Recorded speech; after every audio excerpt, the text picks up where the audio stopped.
नमस्कार, मैं हूं आपके साथ Namrata Sharma. Serum institute of India में गुरुवार शाम अचानक से आग लग गई थी। ये खबर हमने आपको सबसे पहले बताई थी और उसके बाद फिर 2-3 घंटे की मशक्कत के बाद दमकल विभाग ने आग पर काबू भी पा लिया था। लेकिन उस वक्त ये खबरें थी कि आग कैसे लगी, कितने का नुकसान हुआ, कोई चर्चा नहीं थी। लेकिन उसके बाद जो तस्वीर निकलकर सामने आई उसने हर किसी को हैरान परेशान कर दिया, क्योंकि इस आग में लगभग 5 लोगों की मौत हो गई। जाहिर तौर पर यह बड़ा हादसा था और अब आग कैसे लगी, फिलहाल इसको लेकर जांच की जा रही है। किसी ने जानबूझकर लगाई या फिर यह कोई शॉर्ट सर्किट का मामला था, इसको लेकर उद्धव सरकार ने जांच के आदेश दिए हैं। आपको बता दें, सीरम इंस्टीट्यूट ऑफ इंडिया वही संस्थान है जो कोरोना वैक्सीन को जिसने इजाद किया है। आपको याद होगा, भारत ने एक नहीं बल्कि 2 वैक्सीन इजाद की हैं। भारत बायोटेक की कोवैक्सीन और सीरम इंस्टीट्यूट ऑफ इंडिया की कोविशील्ड बनाई गई है और डीसीजीआई ने इमरजेंसी में इन दोनों ही वैक्सीन का इस्तेमाल करने की मंजूरी भी दे दी है। हालांकि जिस प्लांट में आग लगी, सीरम इंस्टीट्यूट ऑफ इंडिया की जिस बिल्डिंग में आग लगी, वो पुणे में स्थित है और यहां पर कोविशील्ड यानी कि कोरोना की वैक्सीन नहीं थी, वो किसी दूसरी बिल्डिंग में थी। लेकिन जल्द ही यहां पर कोरोना वैक्सीन की खेप तैयार होनी थी। उससे पहले ही जिस तरीके से आग लगी है, तो कुछ लोग ये कह रहे हैं कि ये साजिश भी हो सकती है। 5 लोगों की इसमें मौत हुई है और जो एसआईआई के जो टीम है, जो उसके अध्यक्ष हैं, उन्होंने इस पर चिंता व्यक्त की है और साथ ही साथ जो मृतक हैं उनके परिवार को 25 लाख रुपए मुआवजा देने का भी ऐलान किया है।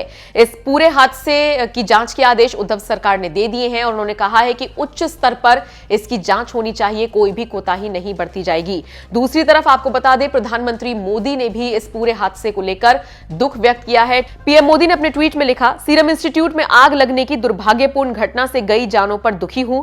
दुख की इस घड़ी में मेरी संवेदनाएं पीड़ित परिवारों के साथ हैं जिन्होंने अपने लोगों को खोया है।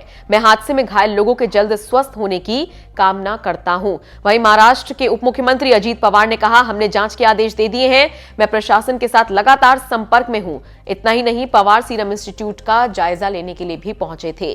तो ये एक बड़ा हादसा था जिसकी भरपाई तो कभी नहीं हो पाएगी, लेकिन हां, पीड़ित परिवारों को कंसोल जरूर किया जा रहा है। इस पूरी खबर को लेकर आपकी राय कमेंट करके हमें जरूर बताएं। पहले हमें ऐसा बताया गया था कि वहाँ कोई भी दुर्घटना हुई नहीं है, लेकिन बाद में देखने को मिला कि 5 बॉडीज वहाँ मिली और पूरी जली हुई थी।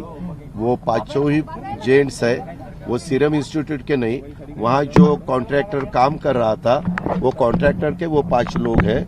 वो 5 में से 2 पूना के हैं, 2 उत्तर प्रदेश के हैं, 1 बिहार के हैं। उनको सीरम इंस्टीट्यूट ने उनके रिश्तेदारों को 25-25 लाख रुपया मदद डिक्लेयर की है और हम गवर्नमेंट की तरफ से पूरा ऑडिट कल सुबह जब 8 बजे शुरू होगा काम, तब से ऑडिट शुरू होगा और एग्जैक्ट आग कैसे लगी, ये वहाँ कुछ वेल्डिंग का काम चालू था या अलग कुछ काम चालू था या किसी ने कुछ वहाँ डाला था या शॉर्ट सर्किट हुआ था, क्योंकि ऐसा भी बता रहे हैं कि पहले लाइट गई और लाइट जाने के बाद फिर आग लगी, तो वैसा हुआ तो शॉर्ट सर्किट है। लेकिन ये सब अंदाज है, कल पूरा पता अपने को चले। कोविशील्ड वैक्सीन को कोई खतरा नहीं, वो उसको कोई भी खतरा नहीं है।